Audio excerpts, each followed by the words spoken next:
안녕하세요. 저는 작은 도시 마을에 살고 있는 60대 아빠입니다. 제게는 평생을 바쳐도 아깝지 않은 한 여자가 있었습니다. 혼자가 좋다며 결혼을 하고 싶지 않다던 한 여자에게 끈질긴 구애를 했고, 35, 늦은 나이에 결혼식을 올리게 되었어요. 아내는 저와 동갑이었고, 우리는 가족이 되고서도 열렬히 사랑했습니다. 제 입으로 말하긴 쑥스럽지만, 저는 소문난 아내 바라기였습니다. 혼자가 좋다던 아내는 저와 살면서 우리를 닮은 아이를 갖기를 원하기까지 했어요. 저는 걱정했습니다. 그때 저희 부부의 나이는 38, 아이를 낳기엔 조금 늦었다고 느껴지는 나이였기 때문입니다. 하지만 아내는 너무나도 간절히 원했어요. 우리를 닮은 아이가 세상에 태어난다면 자신의 모든 것을 바쳐 사랑해주고 싶다고 아내는 말했습니다. 그런 아내의 간절한 소망을 이루어주고 싶었고, 그렇게 38의 추운 겨울날 아내의 뱃속에 새 생명이 피어났습니다. 아내는 세상을 다 가진 사람처럼 행복해 했어요. 물론 저도 행복했습니다. 새 생명이 찾아온 것도 행복했고, 그런 아이로 인해 아내가 행복해하는 것을 보는 것 또한 제게 무엇과도 바꿀 수 없는 커다란 행복이었습니다. 아내가 출산을 하던 날, 진통하는 아내의 옆에서 당사자보다 더 많은 눈물을 흘렸습니다. 아내는 그런 제게 유난을 떨지 말라며 핀잔을 주었지만 저는 알고 있었어요. 위대한 엄마가 되기 위해서 참을 수 없는 고통을 견뎌야만 하는 아내에게 힘이 되어줄 사람은 오직 나 한 사람뿐이라는 것을요. 마음껏 잡아 뜯으라며 저의 머리카락을 아내의 손에 쥐어준 지 12시간째. 아내를 닮아 너무 예쁜 소중한 생명체가 세상에 태어났습니다. 아내와 저는 그렇게 사이좋은 딸 바보가 되어버렸어요. 어느새 저희의 기쁨과 슬픔은 모두 딸에게 달려 있었습니다. 그렇게 좋은 남편이, 좋은 아빠가 되고자 노력하며 6년이라는 시간이 흘렀어요. 저희는 더할 나위 없이 행복한 가족이었고, 어쩌면 세상은 제 행복의 유효기간을 6년으로 설정해 두었는지 모르겠습니다. 그해 아내가 급성 폐혈증으로 세상을 떠났거든요. 시간을 되돌리고 싶었습니다. 세상에서 가장 사랑했던 여자가 이제 세상에 없다니. 누구보다 사랑했던 사람을 더는 눈으로 보고 손으로 만질 수가 없다니. 믿을 수가 없었습니다. 아니, 믿고 싶지 않았어요. 모든 것이 제 잘못인 것만 같았고, 더는 숨을 붙이고 살아가고 싶지가 않았습니다. 아내 없는 세상에 홀로 남아봤자 아무런 소용이 없다고 생각했어요. 장례를 치르고 모든 것을 내려놓은 채 어두운 방 안에 가만히 웅크리고 누워만 있기를 며칠째, 자박자박 작은 살갗이 장판에 붙었다 떨어지는 소리를 내며 누군가 제 머리맡에 와 섰습니다. 아빠, 귤! 딸이었습니다. 아빠가 어둠 속에서 엄마를 그리며 말라 죽어가고 있을 때 울음소리 한 번 내지 않은 채 아빠를 기다리다 혼자 냉장고 문을 열어 꺼내온 귤. 그대로 굳어버릴 것만 같던 몸을 일으켜 딸이 내민 귤을 바라보았습니다. 작은 손톱 자국이 군데군데 껍질을 까려고 노력한 흔적이 보였어요. 꽉 잠겨 나오지 않는 목소리를 어렵게 쥐어짜내며 딸을 바라봤습니다. 며칠째 감지 못해서 기름으로 잔뜩 떡진 머리를 하고 서 있는 딸. 목이 콱 메어왔습니다. 껍질 까줄까, 딸? 아니, 아빠 먹어. 그 말도 안 되는 상황 앞에서 비로소 저는 깨달았습니다. 아내가 죽고 세상에 남겨진 것은 저 혼자만이 아니었다는 것을. 아빠 될 자격이 한참 없는 인간이었습니다. 저라는 인간은. 나 홀로 이 세상에 남겨진 것이 아니라 눈에 넣어도 아프지 않을 나의 딸과 함께라는 것을. 그렇게나 늦게 깨달았으니 말입니다. 잔뜩 서리가 껴서 앞이 잘 보이지 않고 답답했던 저의 두 눈에 누군가 따뜻한 물을 부어 녹여주는 것처럼 시야가 트였습니다. 며칠째 엄마도 보이지 않고 아빠까지 정신을 못 차리고 누워만 있으니 그 작은 것 혼자서 얼마나 무서웠겠습니까? 혼자 두려움에 떨어야 했을 딸을 생각하니 덜컥 겁이 났습니다. 혹시 마음에 상처를 입진 않았을지 호다닥 손을 뻗어 지효를 끌어안았습니다. 아빠가 미안해, 미안해, 미안해. 끊임없이 울음이 터져 나왔습니다. 힐끔 곁눈질로 아빠가 우는 것을 본 6살배기 딸내미는 아빠를 따라 목이 터져라 큰 소리로 오열하기 시작했어요. 울지 마 하고 딸의 등을 쓰다듬으며 달래면서도 저의 울음은 멎어들지 못했습니다. 결론적으로 아내에게도 딸에게도 좋은 남편, 좋은 아빠가 되지 못할 뻔한 상황에서 정신을 차리게 해준 사람은 제 딸 지효였습니다. 남은 생은 지효를 위해 살아야겠다. 너무나도 당연하게 생각이 자리 잡았고 저는 그렇게 아내가 죽은 지 2주 만에 다시 거리로 나갔습니다. 좌절감에 집에만 있느라 무단으로 결근한 탓에 잘려버린 회사로 돌아가 보았지만 돌아오는 것은 냉담한 반응이었고 새 회사를 찾는 동안만 해보자며 거리에서 군고구마 장사를 시작했습니다. 저는 주로 딸 지효를 데리고 나갔어요. 고구마 사세요 하고 외치는 딸이 귀여워 그냥 지나치지 못하는 손님들이 고구마를 많이 팔아주셨습니다.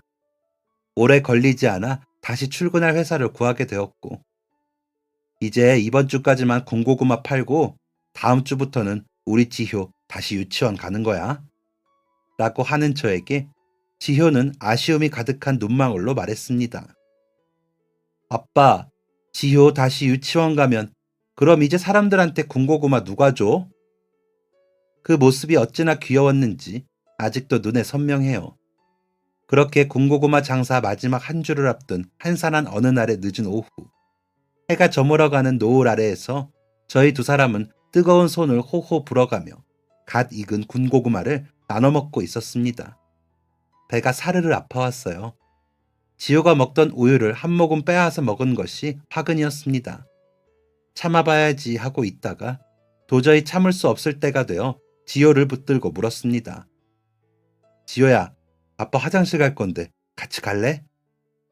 더 말할 힘도 남아있지 않았지만 최대한 아이가 당황하지 않도록 천천히 물었어요. 지효는 도리도리 고개를 가로저었습니다. 그럼 군고구마는 누가 지켜? 야무진 그 한마디가 화장실을 가는 내내 귓가에 맴돌았습니다. 금방 다녀올 테니 가만히 여기서 기다리라고 몇 번이나 일러 듣고 화장실로 향하면서도 속으로는 온통 걱정뿐이었습니다. 혼자 두어도 괜찮겠지? 잠시니까. 그런데 혹시 얘가 손으로 뜨거운 솥을 만지진 않겠지? 도중에 손님이 오면 어떡하지? 등 짧은 순간 안에 천국을 맛보면서도 머릿속은 온통 걱정이었어요. 급한 불만 끄고 최대한 빨리 자리로 돌아가야겠다는 생각에 후다닥 화장실을 빠져나왔습니다. 그리고 불길했던 예감은 적중하여 다시 돌아간 자리에 군고구마 소녀는 없었습니다. 군고구마는 누가 지키냐고 당돌하게 묻던 꼬마 사장님이 사라진 것입니다. 눈앞에 셀로판지라도 가져다 붙인 것처럼 세상이 놀았습니다.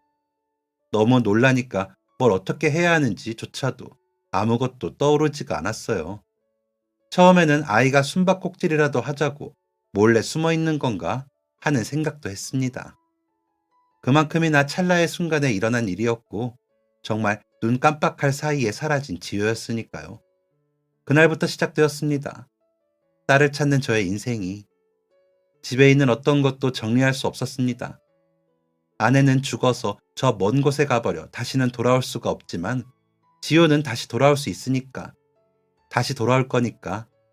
그래서 아이가 입던 옷부터 즐겨 먹던 간식, 아끼던 장난감부터 작은 종이 쪼가리 하나까지 아무것도 손대지 못하고 그 자리 그대로 두었습니다. 저는 아이를 찾기 위해 전단지를 만들었습니다. 급한 대로 그때는 아이의 인상착의를 설명한 말들을 적어 행인들을 붙잡고 나눠줬습니다. 물론 실종신고도 했지요. 혹시 키 이만큼 오고 웃을 때 보조개가 여기에 생기는 여자아이 못 보셨어요? 발이 부르트도록 하루 종일 거리를 돌아다니며 혹시 지효가 지나치지 않을까 여기저기를 살폈고 그날 하루 동안은 제 말에 대답을 해주는 사람이 단 한 명도 없을 정도로 운이 좋지 않았습니다. 하지만 저는 간절히 빌었어요. 세상에 정말 신이 존재한다면 우리를 이런 식으로 갈라놓지는 말아달라고. 제가 무슨 수를 써서라도 아이를 꼭 찾고 말겠으니 부디 우리를 이렇게 갈라놓지는 말아달라고. 하지만 그 부탁을 들어줄 것이었으면 처음부터 아내를 하늘로 데려가거나 아이를 잃어버리게 내버려두지 않았을 터. 아이를 잃어버린 지 만 하루가 되었을 때 저는 인쇄소에서 아이의 얼굴이 들어간 전단지를 제작하게 되었습니다. 그리고 그때부터 전단지를 가지고 기차역이며 버스 터미널, 시장 등을 전전하며 사람들에게 묻고 또 물었어요. 혹시 이 아이 못 보셨나요? 처음 시장에 갔을 때 저의 전단지를 자세히 들여다보며 진심으로 안타까워 해주시던 분들이 몇 분 계셨습니다. 그분은 제가 전단지를 다시 만들고 또다시 만드는 동안 큰 도움을 주신 분입니다. 처음 그분을 배웠을 때 그분은 미간을 찌푸린 채 한참 동안 전단지 속 글을 읽어보셨습니다. 저기요, 이게 글씨가 너무 작아서 잘 안 보여. 내가 나이에 비해 노안이 일찍 진행 중이긴 한데 아마 시장에 나보다 나이 많으신 분들은 더 보시기 힘들 거야. 여기 연락처라도 크게 해서 다시 만드는 게 좋을 것 같아. 일단 내가 지금 여기 적힌 핸드폰 번호가 잘 안 보여서 그런데 한번 불러줄래요? 내가 따로 크게 적어 놓으려고. 가만히 있어봐. 매직이 어디 갔지? 아들, 매직 어디 놔뒀어?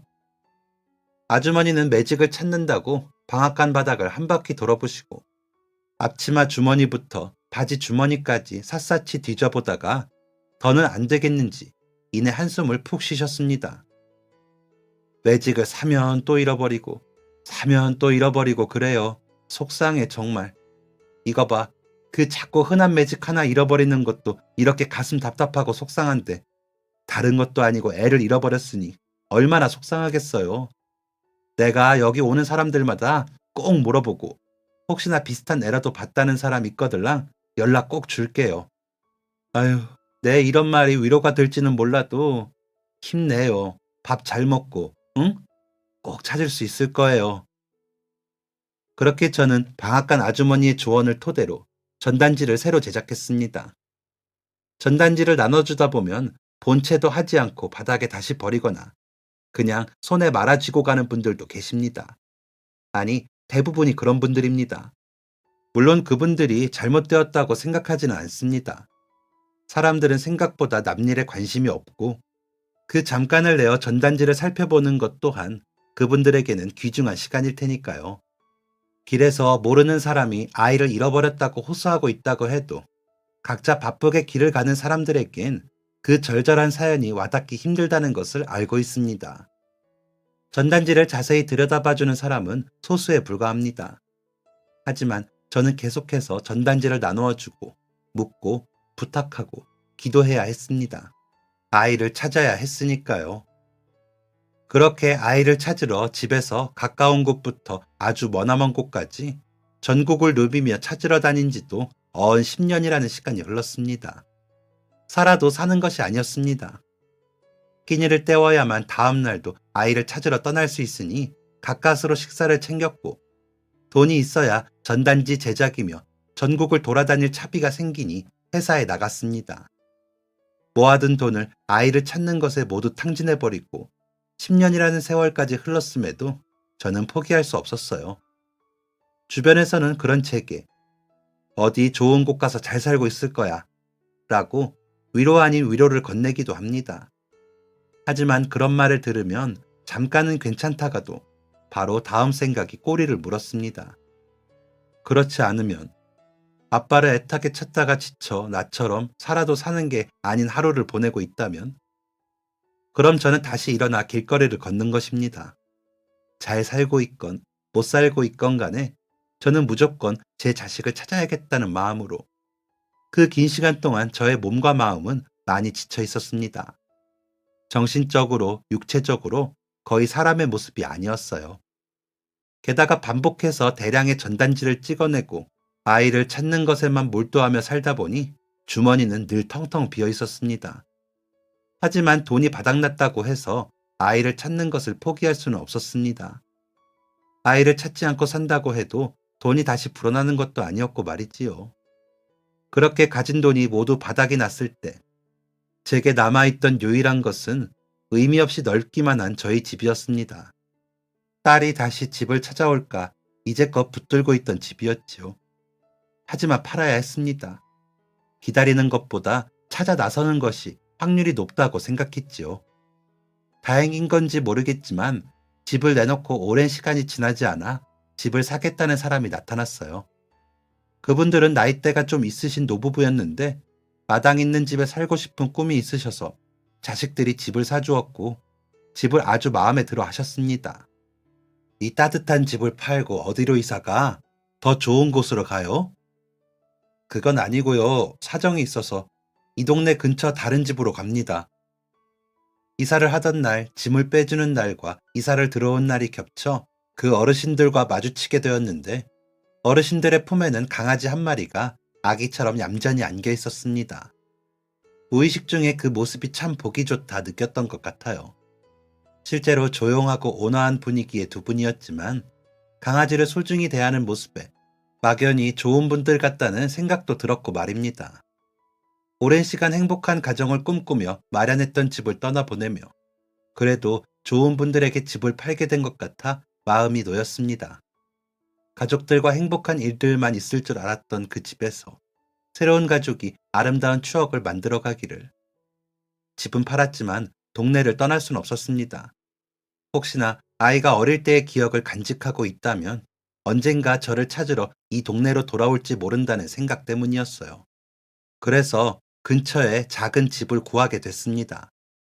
혼자 살기 딱 좋은 평수에 작고 허름하지만 깔끔한 집이었어요. 그 집에서 저는 다시금 아이를 찾을 방법을 생각하고 하나씩 실천하며 신랄 같은 희망으로 하루하루를 버텼습니다. 버티고 기다리고 찾는 일상의 반복. 그러던 어느 날 동네에서 그 댁의 강아지를 마주치게 되었습니다. 강아지들 생김새야 다 비슷해서 누가 누구인지 구별하기 어렵지만 그 강아지가 그 댁의 강아지라는 것은 한눈에 알 수가 있었습니다. 강아지는 목줄도 없이 길거리를 걸어가고 있었어요. 주변을 살폈지만 그 댁 어르신들은 보이지 않았습니다. 어떡하지? 집을 나왔나 보다. 심장이 쿵쾅거렸습니다. 불안하고 불길한 생각이 이어졌어요. 결국 저는 강아지를 품에 안고 곧장 그 댁으로 향했습니다. 애타게 찾고 계시겠지? 많이 놀라셨을 거야. 초인종을 누르고 기다리는 동안 품 안에서 낑낑대는 강아지가 제 얼굴을 연신 핥아댔습니다. 무더운 8월에 찌는 더위에 이마에는 땀방울이 흘러내리고 있었어요. 곧이어 대문이 열리는 소리와 함께 어르신이 모습을 드러냈습니다. 그리고 뱉어내는 말씀에는 의아함이 가득 묻어 있었습니다. 얘를 왜 안고 왔어요? 너무나도 예상치 못한 반응이라 저까지 덩달아 당황해 버렸습니다. 어르신을 보자마자 꼬리를 흔들며 품을 벗어나는 강아지와 그 강아지를 받아들며 당황함을 감추지 못하시는 어르신. 어디를 갔었냐고, 한참을 찾았다고, 다시 돌아와 다행이라고 기뻐하실 줄 알았는데 품에 강아지를 안아드는 어르신의 표정에는 당황스러움과 태연함이 동시에 자리하고 있었습니다. 강아지가 집을 나온 것 같아서요. 혹 이대 강아지 아닌가요? 우리 복순이 맞아요. 아이고, 아무래도 젊은 양반이 단단히 오해를 했나 보. 얘는 온 동네를 쏘다니는 게 하루 일과라서 오늘도 점심 먹고 여기저기 바쁘게 돌아다니다 집에 돌아올 참이었을 텐데 애가 집 나온 줄 알고 혼자 많이 놀랐겠어요. 이거 괜히 미안해서 어쩌나. 어르신들이고 주택이다 보니 강아지를 집이며 마당에 풀어놓고 지내셨고 강아지는 자주 바깥을 혼자 돌아다녔던 것이었습니다. 긴장했던 숨이 탁 하고 목구멍으로 빠져나갔습니다. 그런 저를 보며 미안한 기색이 역력한 얼굴을 하고 어르신이 말씀하셨습니다. 오늘같이 더운 날 이 무거운 애를 품에 안고 고맙고 미안해서 어떡하나. 요즘 참 보기 드문 마음씨 좋은 분이네요. 고마워요. 내가 마실 거라도 한 잔 내어올 테니 여기 잠깐만 기다려요. 복순아, 아저씨 고맙습니다. 인사하고 있거라. 어르신은 복순이를 마당에 내려놓고 집으로 들어가셨고 저는 긴장이 풀린 다리를 구부려 앉아 복순이를 쓰다듬었습니다. 복순이 녀석도 뭘 아는 건지 연신 제 손을 핥으며 작은 꼬리를 힘차게 흔들어댔습니다. 녀석아, 너 때문에 놀라긴 했지만 그래도 너 덕분에 내가 이 집 마당에 한 번 더 들어와 본다. 고맙다, 복순이. 어르신은 머그컵에 시원한 수정과를 한 잔 내어주셨습니다. 어색한 침묵 속에서 그 많은 수정과를 한 번에 마셔버리고 서둘러 대문 밖을 빠져나왔어요. 그날 집으로 돌아가 잠자리에 들기 전 이불 속에서 허공의 발차기를 얼마나 했는지 모릅니다. 멀쩡히 잘 돌아다니다 알아서 집으로 돌아갈 강아지를 집을 나와 길을 잃은 줄로만 알고 땀까지 뻘뻘 흘리며 안고 갔으니 그댁 어르신 입장에서는 오지랖도 그런 오지랖이 또 있었겠나 싶어서 금방 기억 속에서 잊혀지지도 않고 며칠 동안을 그렇게 혼자 스스로를 민망하고 창피해하며 보냈습니다. 다음부턴 그런 오지랖은 주머니 깊숙이 넣어두고 절대로 꺼내지 말자고 다짐 또 다짐했어요. 그렇게 시간은 흐르고 흘러 금세 겨울이 찾아왔습니다. 땅과 바람이 얼어붙은 그 추운 겨울날에도 그 강아지는 동네 곳곳을 쏘다녔습니다. 돌아다니는 모습이 참 자유로웠어요. 지나가며 마주치는 사람들 모두 그 강아지를 발견하면 귀여워서 앓는 소리를 했습니다. 지호가 곁에 있었더라면 복순이를 참 예뻐했을 텐데 하는 생각이 들어 더 가까이에서 돌보고 싶었지만 혼자 돌아다니는 아이라고 집에 잘 찾아온다고 하던 어르신의 말씀을 떠올리며 애써 거리를 두고 마음을 접었습니다. 딸을 찾는 게 우선인데 다른 생각을 하면 안 되지.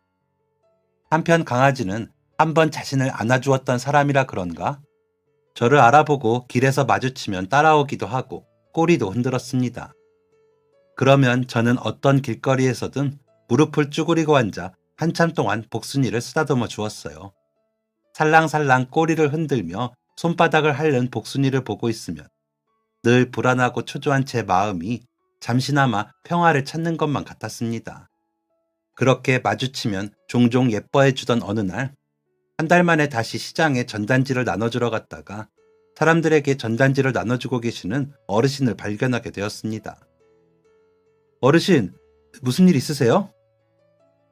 염려가 가득한 얼굴을 하시고서 전단지를 나누어주고 계시는 모습이라니 걱정이 되지 않을 수가 없었습니다. 무엇을 의미하는 행동인지를 너무 잘 알기 때문에 더욱이 그랬던 것 같습니다. 어르신은 얼마나 눈물을 흘리셨던 건지 퉁퉁 부은 눈을 하고서 울상을 지으며 말씀하셨어요.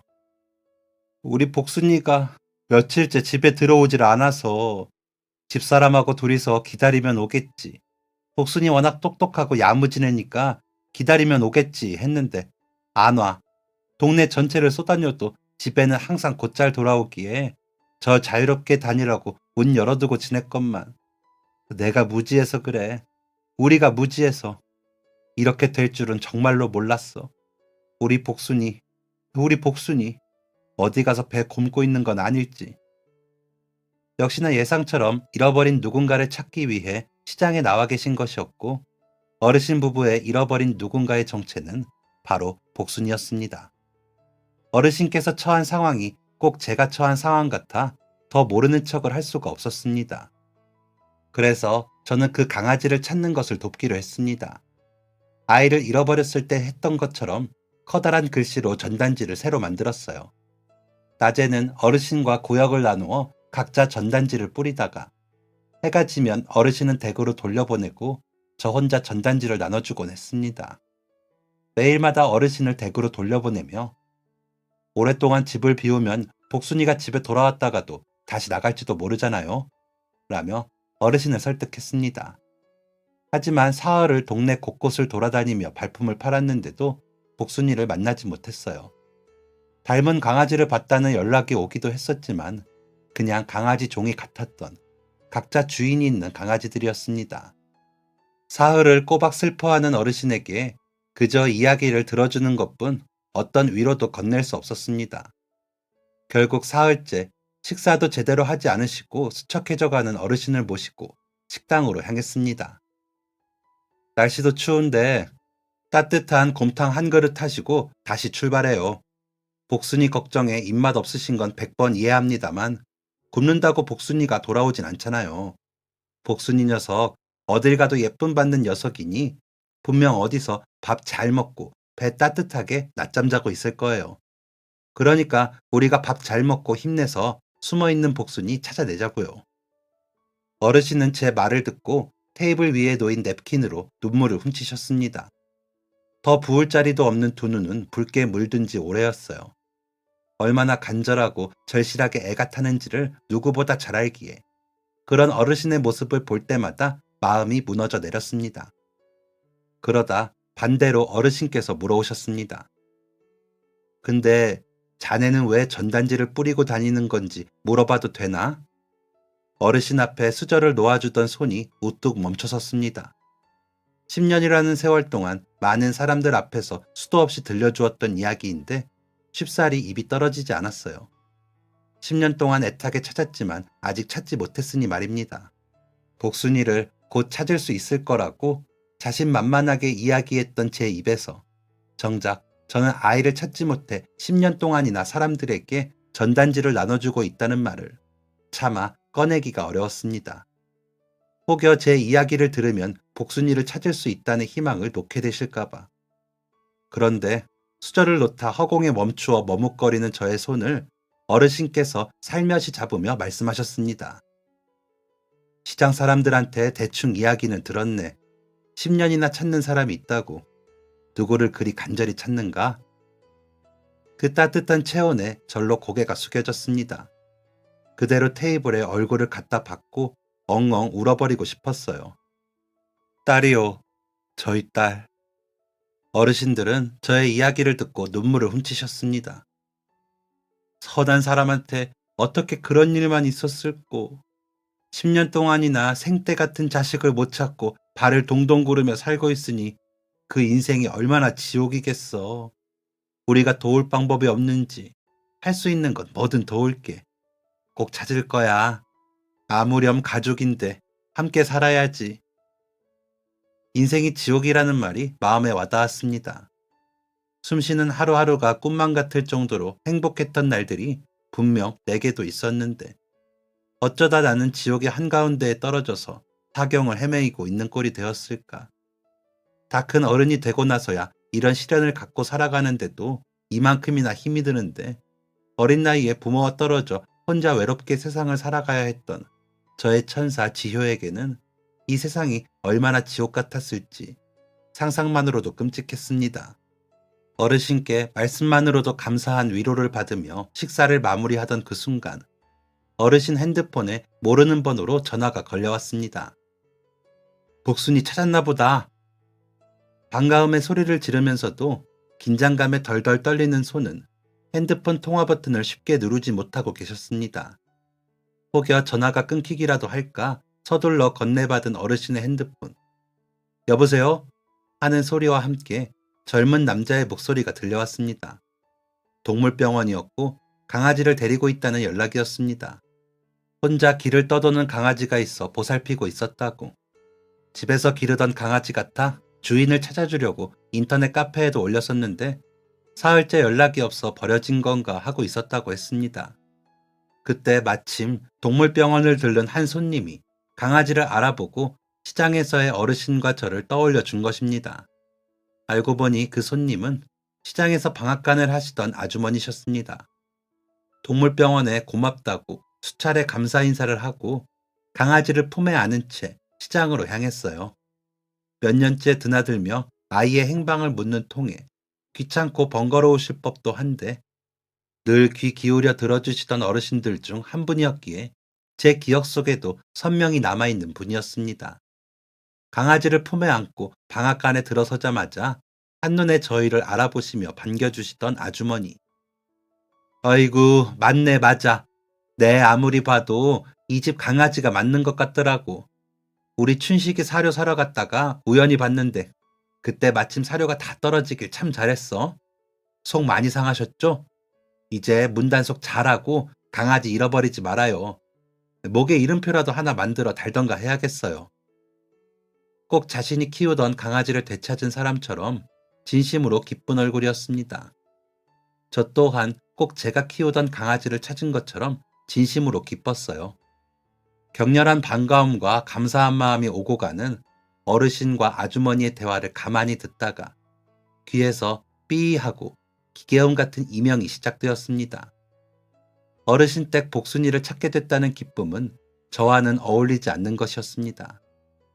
나는 아직 딸을 찾지 못했는데 하는 죄책감에서 온 감정이었습니다.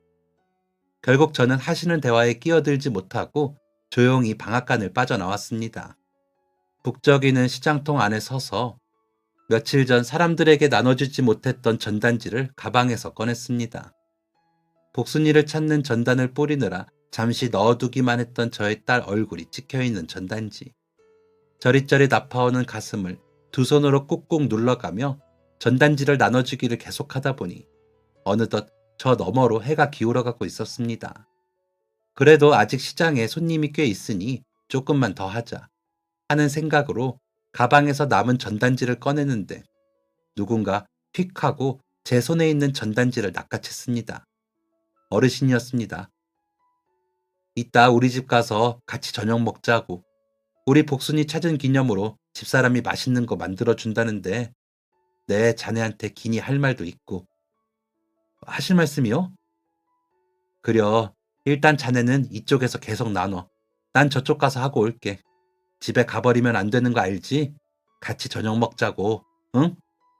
복순이를 함께 찾으려고 했던 제게 고마움의 표시라도 하고 싶으셨던 건지 어르신께서는 시장의 반대편 출입구로 저보다 더 많은 양의 전단지를 챙겨가시며 신신당부를 하셨습니다. 모든 가게가 문을 닫고 손에 들고 있던 전단지도 바닥을 보일 무렵에야 저 멀리서 어르신께서 걸어오셨어요. 그렇게 결국 어르신의 말씀을 거절할 수 없어 다시 그 집에 발을 들이게 되었습니다. 많이 손을 대진 않으셔서 여전한 모습의 마당을 지나 현관 앞에서 문이 열리는 순간 눈치 없이 터져나오는 눈물을 참느라 혼이 났습니다. 집안의 향기나 분위기는 사뭇 달라져 있었지만 모든 것이 그대로였어요. 익숙함과 낯선 분위기, 그 중간쯤에서 식사가 시작되었고 식사 자리가 끝나갈 무렵 어르신께서 말씀하셨습니다. 우리 집 대문에 자네 딸에게 하는 편지를 써서 붙여놔. 자네 이 집 내놓으면서도 혹시나 딸이 어릴 때 기억으로 이 집에 돌아올까 이 동네로 이사했다 하지 않았는가. 우리 집 대문에 크게 편지를 써서 붙여 놓아 봄세. 혹시 돌아오면 그 편지부터 읽게 되지 않겠는가? 어르신의 제안을 듣고 피식 웃음이 새어나왔습니다. 대문 앞에 편지라니.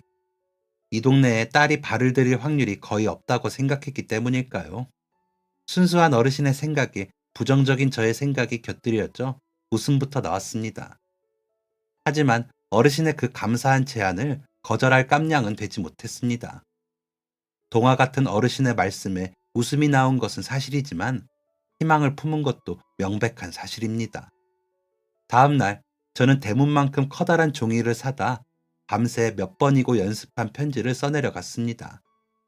편지는 금세 한 종이 한 페이지를 가득 채웠고 빗물에 지워지지 않게 손 코팅지를 사다 코팅까지 해서 대문에 붙이고 나니 또 한 번 바람 빠지는 소리에 웃음이 새어나왔어요. 지호는 고사하고 지나가는 누군가라도 이걸 끝까지 읽어주기나 하려나. 10년 동안 전단지를 나눠주며 딸을 찾는다고 애원할 때마다 냉랭한 표정으로 무심히 지나쳤던 수많은 사람들의 얼굴이 스쳐 지나갔습니다. 허나 이 모든 것이 조금이라도 소용없는 짓이라고 생각했다면 진즉에 딸을 찾는 일을 포기했을 것입니다. 희망을 가져야 했고 또 반드시 찾아야만 했기에 포기하지 않았습니다. 그 어떤 작은 것이라도 소용없는 짓이라고 생각할 수 없었습니다. 대문에 붙은 편지는 계절이 바뀌는 동안에도 그 자리에 붙어 있었습니다. 비가 오고 바람이 불어도 떨어지거나 젖는 부분 없이 건강한 모습으로 굳건히 자리를 지켰어요. 참 기특한 편지였습니다. 어떠한 비바람에도 망가지지 않는 편지를 보며 저 또한 힘을 내고는 했거든요. 그리고 몇 달이 더 흘렀을까요? 모르는 번호로 전화가 걸려왔습니다. 낯선 11자리 숫자에 저도 모르게 긴장을 하게 되었어요. 이번에도 아니면 어쩌지 하는 두려움 반. 정말 지호를 찾았다는 전화라면 뭐부터 해야 하지 하는 기대 반. 여보세요. 권수길입니다. 떨리는 목소리로 이름까지 밝혀가며 전화를 받자 전화기 너머로 울먹이는 소리가 들려왔습니다. 그 울먹이는 소리에 두 팔에 소름이 쫙 돋아나더군요. 이미 제 어깨는 들썩이고 얼굴은 눈물 범벅이 되어 있었습니다. 아빠, 저예요. 어릴 때의 목소리는 없어졌지만 본능적으로 알 수 있었습니다. 목소리가 변했지만 단지 핸드폰 너머 목소리뿐이지만 틀림없이 지효가 맞다는 확신이 들었어요. 그동안 수많은 장난 전화와 이상한 전화들이 걸려왔었지만 그날 같은 느낌은 처음이었습니다. 핸드폰을 붙들고 저희 부녀는 서로에게 한참을 우는 소리만 들려주었습니다. 그리고 만나기로 약속을 잡았어요. 지효가 직접 동네로 오겠다고 말했습니다. 자기 두 눈으로 그 편지를 보고 싶다고 말하면서요. 그리고 약속 장소에서 마주친 제 딸 지효는 상상 속의 모습보다 훨씬 더 예쁘고 사랑스러운 아이가 되어 있었습니다. 정말 아내의 젊은 시절을 쏙 빼닮았더군요. 그래서 더 고민하거나 자세히 들여다볼 필요가 없었습니다. 제 딸임이 틀림없었어요. 인터넷에 올라온 글 보고 고등학생이 되어버린 딸은 어색한 자세로 대문 앞에 서서 우물쭈물 말을 꺼냈습니다. 저는 우느라 아무 말도 못했고요. 그런 저를 보며 지효가 한다는 말이 그 와중에도 얼마나 귀엽고 기특하던지요. 그만 우세요. 지효는 그날이 기억난다고 했습니다. 제가 화장실을 간 사이 예쁜 고양이 한 마리가 저를 보고 울기에 꼭 따라오라고 하는 것 같아 고양이를 따라 나섰고 한참 따라가다 보니 처음 보는 낯선 숲에 고양이가 새끼를 낳았더라고요. 신기해서 한참을 구경하다 보니 이제 다시 아빠한테 돌아가야겠다는 생각이 들더랍니다. 일어나서 고양이한테 손인사를 하고 숲을 빠져나왔는데 처음 보는 길만 펼쳐져 있었대요. 그래서 그 자리에 주저앉아 엉엉 울었고 그대로 잠이 들었는지 눈을 떠보니 모르는 동네에 보육원에 있었다고 합니다. 너도 부모님한테 버려졌냐는 아이들의 물음에 자기는 버려지지 않았다고 대답했다는 지효. 그런 지효의 완강함에 아이들은 네가 버려진 게 아니라면 마지막으로 부모님이 한 말이 뭐였냐고 물었다는군요. 지효는 기억을 더듬어 제가 했던 마지막 말을 아이들에게 들려주었고 아이들은 한숨을 쉬거나 박장대소를 하며 지효에게 그랬다고 합니다. 너 버려진 거 맞네. 김선진도 놀이동산에서 부모님이 마지막으로 화장실 다녀온다고 했고 박승혁도 기차역에서 엄마가 화장실 다녀온다고 하고 기차에서 내렸대. 나도 우리 엄마가 휴게소에서 화장실 간다 온다고 했어. 그렇습니다. 제가 마지막으로 지효에게 했던 말 역시 화장실을 다녀올 테니 기다리라는 말이었던 겁니다. 어렸던 지효는 보육원에서 버려졌다는 생각에 지배되어 오랜 시간을 아빠에게 버림받은 딸로 자랐다는 겁니다. 크면서 어릴 때의 기억은 다 잊어버리고 딱 그날 그 순간만 기억이 난다고 했어요. 보육원에서 지내온 어릴 때의 기억도 친구들이 했던 그 충격적인 말 말고는 떠오르는 게 거의 없다고 했습니다. 자연스럽게 아이들 틈에 섞여 버려진 아이로 유년 시절을 보내버린 딸 지효를 보고 있으니 세상에 딸을 혼자 두고 화장실을 다녀온 저만큼 세상에 더한 죄인은 없겠다는 생각이 들었어요. 이야기를 하는 지효도 그 이야기를 듣는 저도 엉엉 우는 소리를 멈출 수 없었어요. 대문 앞에서 다 큰 남자가 여자아이와 함께 엉엉 우는 소리를 내니 문이 열리고 어르신이 나오셨습니다. 눈물로 뒤덮인 제 얼굴과 나란히 서서 같이 울고 있는 제 딸의 얼굴을 번갈아 보시던 어르신께서는 다시 댁으로 들어가 아내분과 옷가지를 걸치고 나와 제게 말씀하셨어요. 들어가서 울어 동네 시끄러우니. 눈물이 틀어막은 목구멍으로 감사하다는 말씀을 전하기도 전에 집을 비워주신 어르신 덕분에 지효와 함께 마당에 앉아 마저 눈물을 흘릴 수 있었습니다. 다 울었는지 저보다 먼저 씩씩하게 눈물을 닦아낸 지효는 다시 대문 밖으로 나가 대문에 붙어있던 커다란 편지를 떼어내 제 앞으로 가져오더군요. 인터넷에서 처음 이 사진을 봤을 땐 그냥 안타까운 이야기, 나처럼 부모랑 헤어져서 사는 누군가의 드라마 같은 이야기라고 생각했어요. 나는 버려졌지만 저 사람은 10년이나 넘는 시간 동안 아빠가 자기를 애타게 찾아주기까지 하는구나 하고, 그리고 신기했죠. 나도 딱 10년 전 버려졌는데 저 사람하고 시기가 비슷하구나 하고, 근데 여기 딱 이 대목, 여기서 두 팔에 소름이 쫙 돋았어요. 아빠가 길에서 고구마 장사를 하지 않았더라면, 아빠가 그때 너를 두고 혼자 화장실에 가지 않았더라면, 이 부분을 읽는데 어렸을 때 고양이 따라갔다가 모르는 동네에 도착해 있었던 기억이 스쳐 지나가면서 아, 어쩌면 우리 아빠가 나를 찾고 있는 게 아닐까. 우연이라기엔 너무 많은 문장들이 나와 아빠의 이야기였어요. 그래서 이 글을 올린 사람에게 쪽지를 보냈어요. 이거 내 얘기 같다고. 어떻게 하면 되냐고. 지호는 어떻게 자신이 저를 찾아올 수 있었는지에 대해서 설명하기 시작했습니다. 그러니까 대문에 붙은 커다란 편지의 절절한 사연을 안타깝게 여긴 한 행인이 인터넷에 글을 올렸고 그 글이 몇 달에 걸쳐 여기저기로 퍼져나가면서 제 딸도 그 글을 읽게 된 것입니다. 수소문 끝에 가장 처음 글을 올렸던 사람에게 연락을 할 수 있게 되었고 그 사람은 자신이 가지고 있던 전단지 속 제 연락처를 알려주게 된 것입니다. 꿈만 같았습니다. 어찌 보면 얼굴도 모르는 수많은 사람들의 도움으로 제 딸을 찾을 수 있게 된 것이었습니다. 그냥 지나치지 않고 댓글을 남겨주고 여기저기로 사진과 글을 나르면서 더 많은 사람들이 볼 수 있게 되었기에 지효도 이 편지를 볼 수 있게 된 것이니까요.